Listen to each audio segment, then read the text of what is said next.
हाय लोगोफोर नोंथांमोनखौ आरोबाव आंनि बे गुबुन मोनसे गोदान भिडिअआ बरायहरनाय थाबावबाय दे स' नोंथांमोननिसिम आसा खालामो भिडिअखौ जागायनायनिफ्राय जोबजासिम नायलांगोन होननानै स' नोंथांमोना भिडिअनि टाइटेल एबा थाम्बनेइलाव नायनानै मोनथिखाबाय जानांगौ दिनै आं मा भिडिअनि सायाव आपडेटखौ लानानै फैदों। एक्चुअली लोगोफोर आं दिनै जोर आबुं बर' सावथुननि सायाव सुंद' आपडेटखौ लानानै फैदों दे लोगोफोर स' नोंथांमोना भिडिअखौ नायनो इन्टारेस्टेड बा नायलांबाय थाबानो जाबाय दे लोगोफोर। स' नोंथांमोनाथ' जोर आबुं बर' सावथुननि पार्ट 9 भिडिअखौ नायखाबायानो जानांगौ अब्लाबो नोंथांमोननिसिम आं बे भिडिअखौ लानानै फैनाय जाबाय दे लोगोफोर मानोना आंनि माखासे भिउवार्स लोगोफोरा माखासे पार्ट 10 खौबो थाबैनो लाबो बा पार्ट 10 खौ मानो दाबोनो हगाराखै होनना बुंबाय थानायखाय नोंथांमोननिसिम लाबोनाय जाबाय दे लोगोफोर। नोंथांमोना दुखु मोननाङा दे एक्चुअली नोंथांमोना भिडिअखौ जाय जागायनायनिफ्राय जोबजासिम नायगोन बे बिथांमोना बुजिगोन दे लोगोफोर।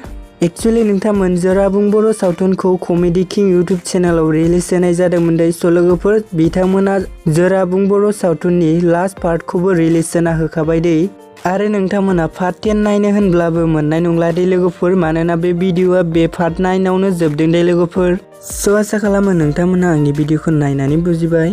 स' लोगोफोर बिदिब्ला दिनैनि आपडेटआ बेखिनियानोमोन दे लोगोफोर। स' नोंथांमोन भिडिअखौ नायनानै बुजिबायबा अननानै चेनेलखौ साबस्क्राइब भिडिअखौ लाइक आरो कमेन्ट खालामनो दाबाव दे लोगोफोर। गोजोन्थों।